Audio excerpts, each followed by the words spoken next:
I had a brain. All right. Good morning, Lincoln. How are you? I'm good. I'm good. Great to be here. Great. Thank you so much for doing this. How's the weather this morning in San Francisco? Well, San Francisco is about 100 different microclimates. The one where I am on the coast is Mm, surprisingly sunny and blue sky today. Although it's beautiful. still, this is our version of summer. Oh, it's a bit, Is it's because it gets breezy and chilly a bit. Is that it? Yeah, the Pacific Ocean The is one big Pacific. air Yeah. conditioner. Um, I love it. so we So enjoy it. beautiful. I want to thank you so much for taking the time to be part of this project. Before we dive in on resumes and interviews and all this great stuff that candidates and job seekers out there can listen to your insights, I'd love to learn more about what you're currently up to these days. Because if we look at your LinkedIn profile, it is so interesting. You're a strategic. You describe yourself as a strategic sustainability, applied innovation, transformational leadership, Power AI Climate, board member, advisor, keynote speaker, podcaster, writer. Do you get to sleep? Well, a lot of I should have a coffee sponsor. Let's just put it that way. Seriously. But there's so much going on in the world and Yeah, so much great work being done, so much opportunity that after 30 plus years of a professional life, I am as motivated as ever and as curious as ever to keep doing stuff, keep learning stuff, and try in my own way try to move the needle a little bit, whether it's for the people, for people or institutions or the world at large. right. So yeah, my current job, I'm Mm, executive director for sustainability, utilities, and infrastructure at Stanford University. So I'm on the operations side of the okay. university. My group is energy, water, waste, building energy management, safety, employee safety, wildfire response, emergency response, resilience, and our Office of Sustainability, which is the vanguard sustainability effort at Stanford. So we get to pull all those things together, the finding those synergies between the 24/7 operations, literally the beating heart of the university, Right. Right. and the sustainability motivation. So it's and all those programs and planning and making, and like I said, applied innovation, making innovation real. That's incredible.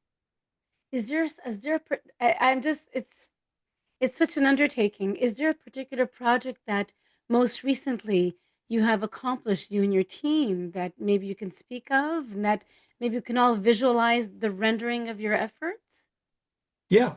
Yeah. So a good example is on the energy side. Okay. Have uh, we have been able to take Stanford scope 1 and 2 carbon emissions down 81% since our Wow, peak in 2011. that's amazing. And I can Congratulations. only take credit for a part of this. My brilliant predecessor was the one who really got this going. But what we've done, we are not only a research university, but we're also a small city. Okay. And so Yeah. the we have a our own electricity system, our own thermal energy system, Oh, our own steam system.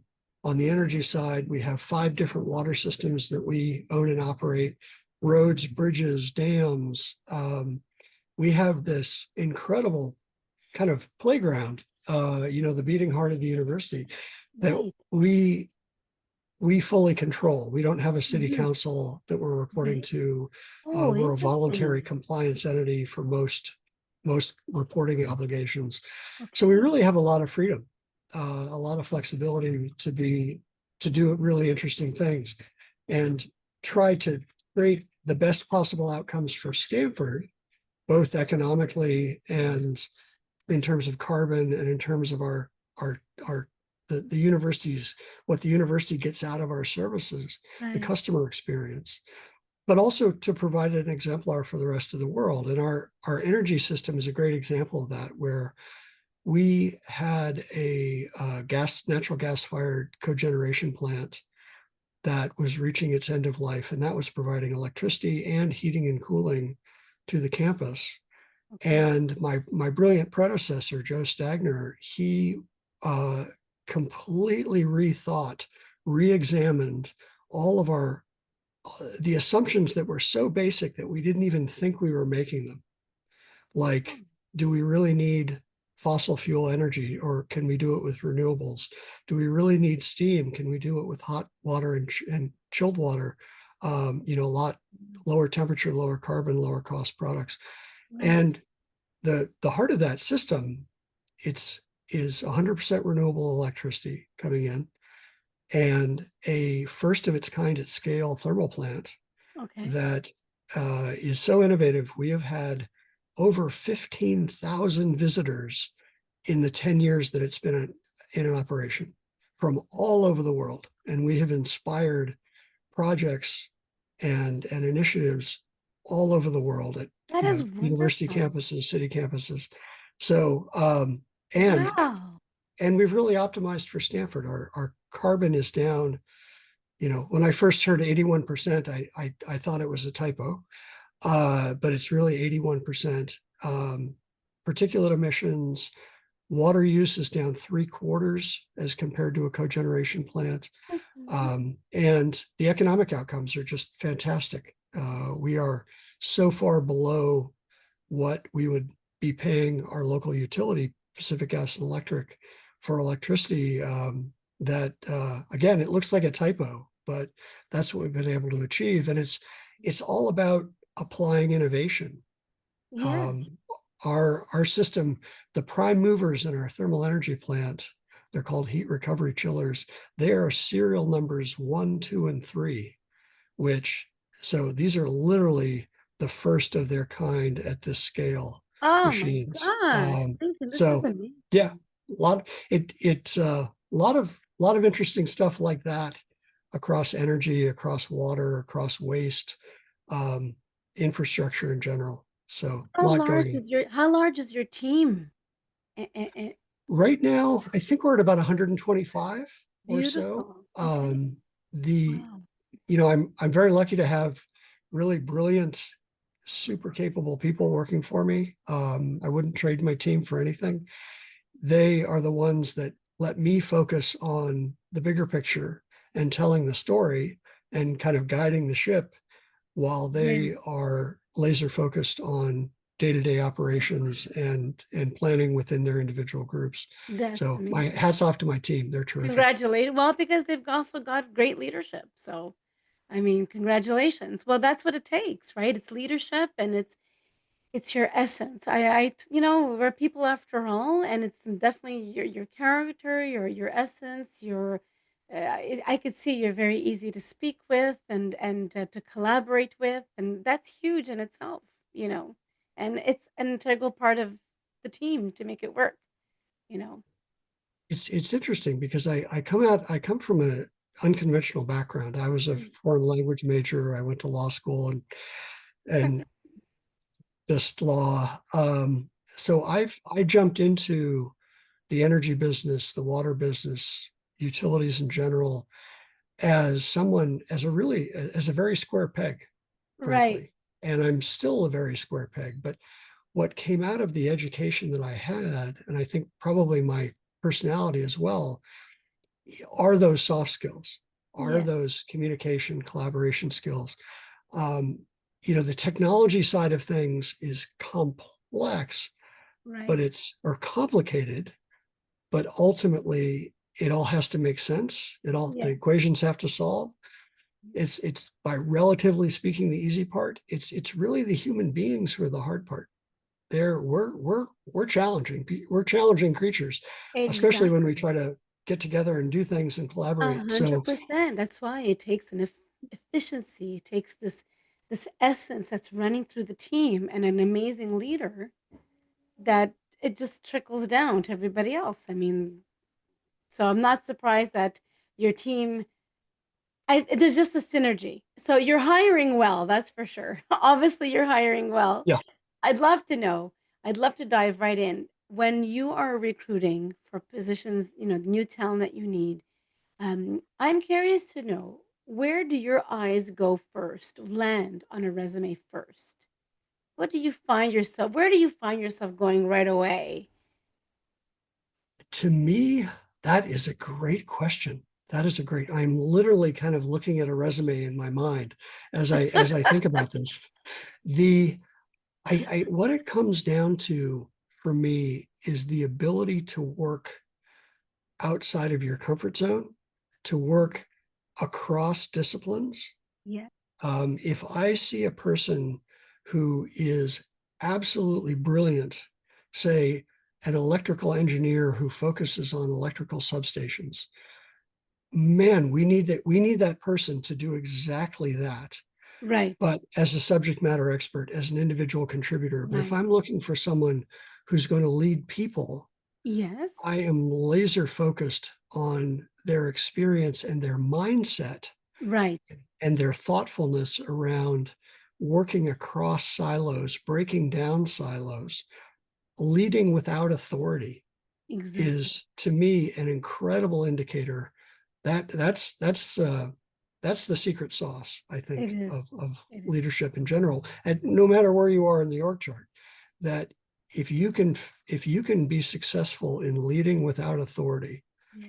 diving into things where, and this is kind of my history, diving into things as a leader when you know the least about the subject of anybody in the room, and Yeah. yet you're the leader to bring Bring this this. motley band together to reach an outcome. Those are the things that I really focus on for managers and leaders, and not no shade to the subject matter experts. We No, absolutely no. need those people too. But if Yeah. you're leading people, um, what I find, especially at Stanford, is that every challenge is not just a cross silo challenge, but Right. it's almost a post silo challenge Yes. in that we can't even have the silos to jump between. We actually have to obliterate the whole structure. Yes. And there are certain people who are really good at that, and certain people for whom they just want to go back to their spreadsheet. They just want to go back to their engineering drawing, Right. or what Right. have you. Right. And How do so you that to me yeah. is the secret sauce.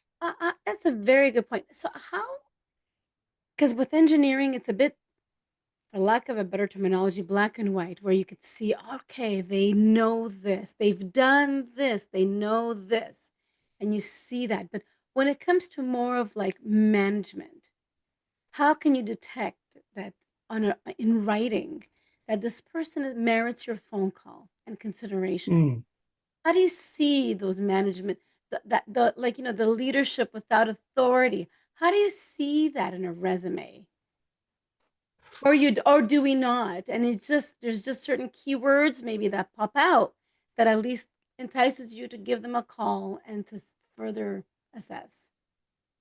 I think it can come out either very explicitly in terms Right. of describing, here's where I led without authority, or here's where I brought all these groups together to achieve this great outcome, Mhm. um, all the way to simply implying it, where you have a project, it was clearly multidisciplinary, you led the project, you led the initiative, Right. and or you led the operational function.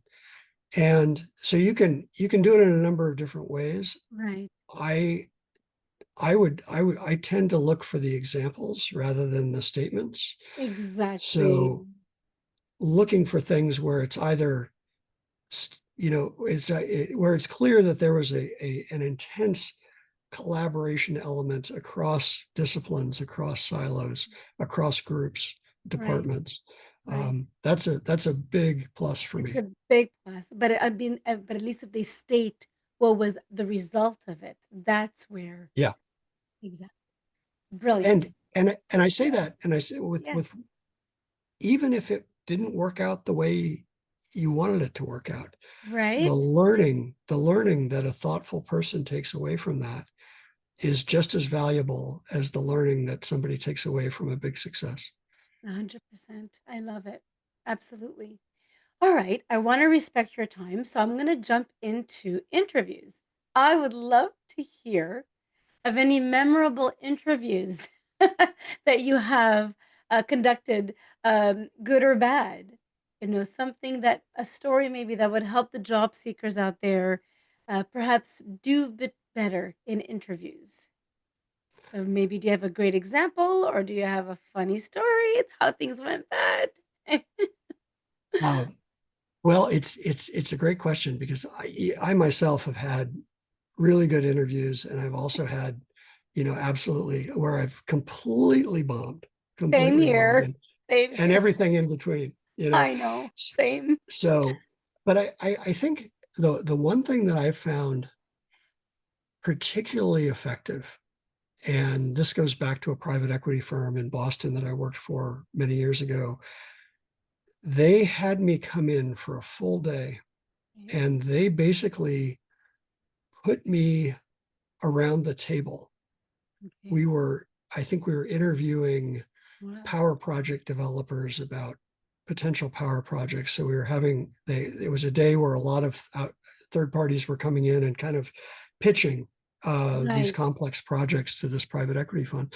And they Okay. literally put me there around the table and basically asked me to act in the role I was interviewing for Brilliant. as best I could. And Brilliant. I know they figured out the confidentiality and the Yes, of non-disclosure course. aspects of this ahead Yes, of yes, time, of but course. it was incredibly effective because not only did I was I able to kind of show my stuff and where I would be coming from and what I knew and how I approached it, but I also got to see my potential colleagues do the same. Exactly. And I walked out of that day, I mean, first of all, exhausted, right? Because Yeah. you're on stage the whole time, Oh my but gosh, I can imagine. but also with a feeling that not just do I think I want to work here, but I actually want to work here. Mm, I've seen how the sausage is made, exactly. and it so that was particularly effective when it comes down to single, just interview questions. I find, going back to that post silo, multidisciplinary, cross disciplinary sort Mm, of effort. mm. I always like to end up with a question like that. Tell me and give me an example of when you were successful or not successful Right. in bringing a multidisciplinary group together, you know, and getting something complex done, and no negative points. In fact, positive points if it's an Ah, unsuccessful effort and you learned a right. lot from it, and you can Yes. talk about that. Brilliant. I love it. Have you ever had anybody fail at this when you ask them this question in interviews? I have, and it's an interesting break point Yeah, just from it my is. own personal Yeah, perspective. for Some sure. people stare, some people get the deer in the headlights Yes. or the moose in the headlights if you're in Yes. Canada. Ye Uh, but we have but deer too. other people dive in, and for me, I tend to be I tend to be turned towards the people who really dive into that question. Now, with one big caveat, and that is that I've had a lot of other people, very different people from me, because I always try to hire people who are very different from me, interview this person as well. So Right. I don't want it just to be, oh, you're like me, therefore No, you get no. hired. Yeah. It to me, it's just my vote Yeah. amongst many votes. Exactly. Oh, I love it. It's brilliant. Brilliant. Amazing. Look, I really want to respect your time and I thank you so very much for being part of this project. Is there anything else you'd like to share to those that are listening to us, job seekers that need advice? Is there anything else you'd like to share in all of this process of job searching and getting hired with, with sole purpose work? I would, and this sounds like a Disney movie, but I would tell people just to be themselves, I to know. bring their whole selves to the interview. Um, you know, Yeah. Education, intelligence, these are table stakes. These are the things that you need to just get to the table. And so everybody's got those. You're going to be spending an incredible amount of time with the people that you're interviewing with if you do get the job. And That's I right. think it's those people are not looking, if it's a place that I'd want to work, they're not looking for yet another round peg. They're looking for a square peg that happens to be a decent fit Right. with the kind of square peg, an interesting role, kind of a square peg role that they're interviewing for. So I would encourage people to, within a professional boundaries, to really bring themselves and their own insights, not the insights that they found when they Googled or, asked Chat Mhm. GTP, how should I What answer should this I question? say? No, exactly. I agree. I couldn't agree with you more. That's amazing. Amazing. Thank you so very much for doing Oh, you're this. welcome. My goodness, we will definitely highlight you and tag you in our posts on LinkedIn and make sure that people know how to connect with you on LinkedIn and follow your amazing projects and where they can reach you on that platform if that's okay with you. Sounds good. Sounds good. Amazing, amazing. Thank you so much. Have a beautiful day ahead and a great weekend ahead in San Francisco. You too. You Thank too. you. Thank you.